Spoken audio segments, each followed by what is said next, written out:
नमस्कार, राम राम सा, खमागनी, आदाब।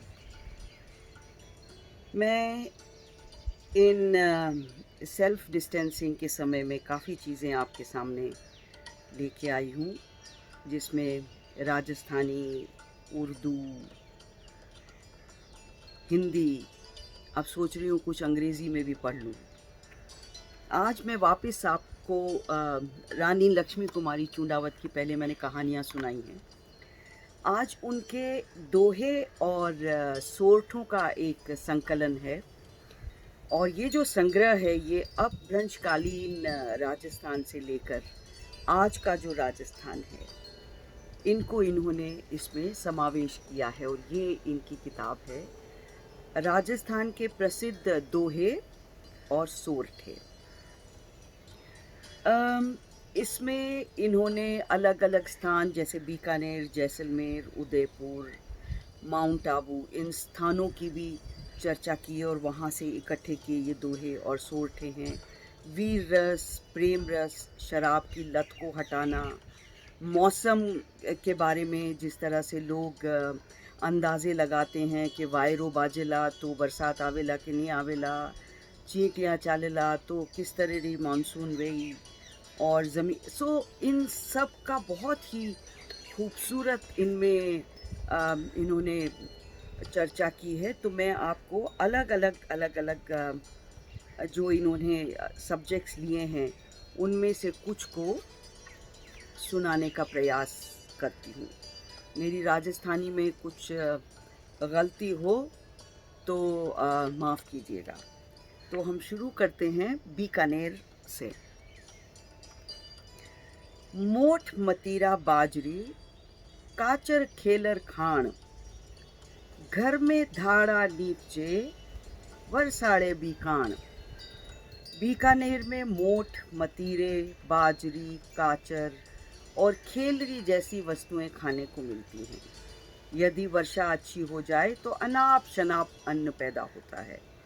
मोठ मतीरा बाजरी, काचर खेलर खान, घर में धाड़ा नीपचे, बरसाड़े बेकान।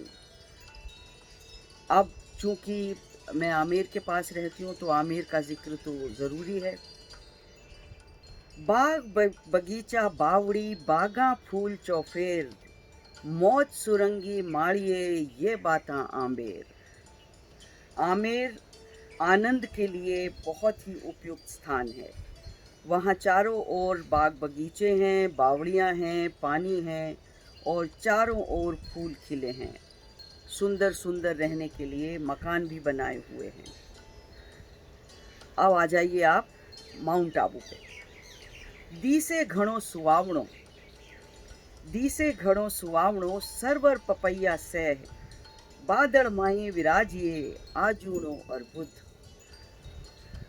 आबू पर्वत कितना सुंदर एवं मनोरम दिखाई दे रहा है। पपीहे पी पी पुकार रहे हैं। बादलों के बीच में विराजमान अर्बुद के शिखर अनुपम सुंदर लग रहे हैं। सो ये बखान है माउंट आबू का। अब आ जाइए आप शराबबंदी पे। उन्होंने काफ़ी इसके ऊपर कहा कि शराब किस तरह से परिवारों को ख़त्म कर देती है, लोगों की पर्सनालिटीज़ को ख़त्म कर देती है। तो डग भरता तन डगमगे, धक धक धूजे अंग, डग भरता तन डगमगे, धक धक धूजे अंग, तंग करे तू सब तरह रंग दोबारा रंग। शराब भी चलने को कदम उठाता है तो उसका सारा शरीर कांपने लगता है। किसी भी अंग पर उसका अधिकार नहीं होता। लानत है शराब तुझे, लानत है, तेरे सेवन करने से तू हर प्रकार से मनुष्य को नीचा गिराता है। डग भरता तन डगमगे, धक धक धूजे अंग, तंग करे तू सब तरह रंग दोबारा रंग। नशा काढ़ लीवी नशा, नशा किया सब नाश, नशा ना किया नरक में, अड़ी रसा ने आस। नशा काढ़ लीवी नशा, नशा किया सब नाश, नशा ना किया नरक में, अड़ी नशा में आस, नशे में शरीर की नस नस निकल आई है। नशे ने सर्व प्रकार का नाश कर दिया है। नशे के कारण नरक तुल्य दुख देख रहे हैं लोग, फिर भी नशे की ओर मन उन्मुख हुआ जा रहा है।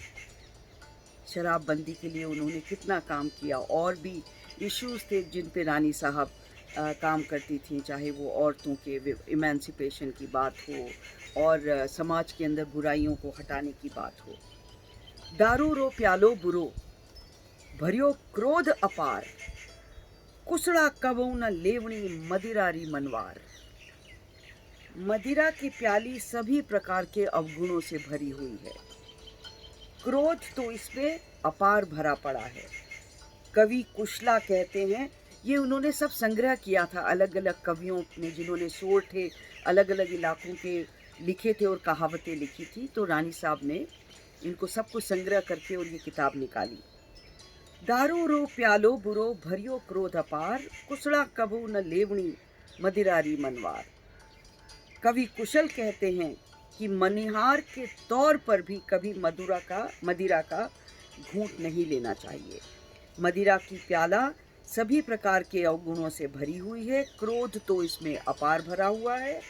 कवि कुशला कहते हैं कि मनुहार के तौर पे भी कभी मदिरा को नहीं लेना चाहिए।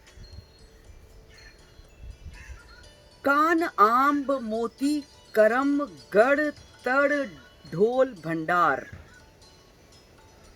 ओ फूटा किण कामरा ताड़ तोप तरवाल। कान आंब मोती करम गढ़ तड़ ढोल भंडार, ए फूटा किण कामरा ताल तोप तरवार। तो ये तो मेरे ख्याल से आप लोगों को समझ आ गया होगा। कान, आंख, मोती, करम, गढ़, सरोवर, ढोल, भंडार, ताल, तोप और तलवार, ये फूटे हुए किस काम के? अब आ जाइए दोस्ती और रिलेशनशिप्स के ऊपर। सज्जन भूखे प्रेम के, अन्न के भूखे ना। सज्जन भूखे प्रेम के, अन्न के भूखे ना। अन्न के भूखे जो फिरे, वो सज्जन भी ना। प्रेमी या दोस्त तो प्रेम का भूखा होता है, अन्न का भूखा कतई नहीं होता। वो अन्न के भूखे होते हैं, जो अन्न के भूखे होते हैं वो वास्तव में प्रेमी नहीं होते, स्वार्थी होते हैं। साफ दिख रहा है।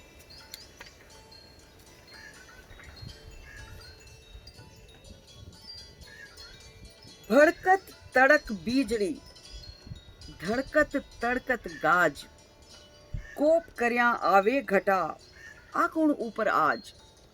बिजलियां तड़प रही हैं, गरजती तरजती ये घटा किस पर कुपित होकर चली आ रही है। सिर काटू रे मोरिया, काटू सिर्रो फूल। अब नेचर पे आ गई हैं। सिर काटू रे मोरिया, काटू सिर्रो फूल, ढलती राता घे कियो, हिवड़े पड़ी झूल। मोर तेरा सिर काट डालूंगी, तेरे सिर की कलंगी काट डालूंगी। तू आधी रात को क्यों बोला, मेरे हृदय की पीड़ा जग गई है। काला बादल कांच सा, माही चमके बीज, हरिया हरिया बाग में तिरिया खेले तीज। काले काले कांच सरीखे बादलों में बिजलियां चमक रही हैं। हरिया हरिया बाग में तिरिया खेले तीज। काले काले कांच सरीखे बादलों में बिजलियां चमक रही हैं। हरे हरे बागों में कामनियां तीज का उत्सव मना रही हैं।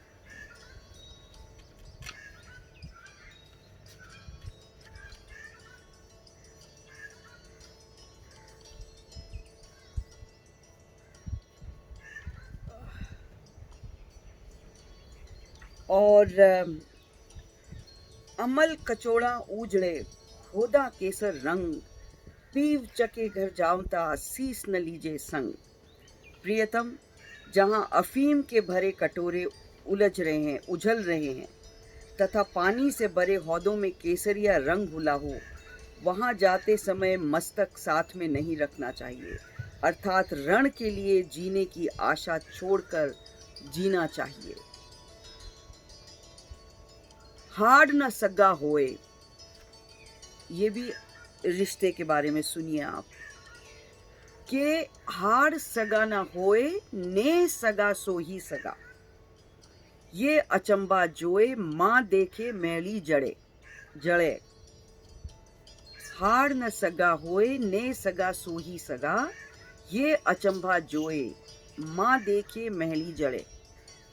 केवल रक्त संबंध से ही कोई अपना जीव नहीं हो पाता। जीवन केवल रक्त संबंधियों के भरोसे ही नहीं रहा जाता।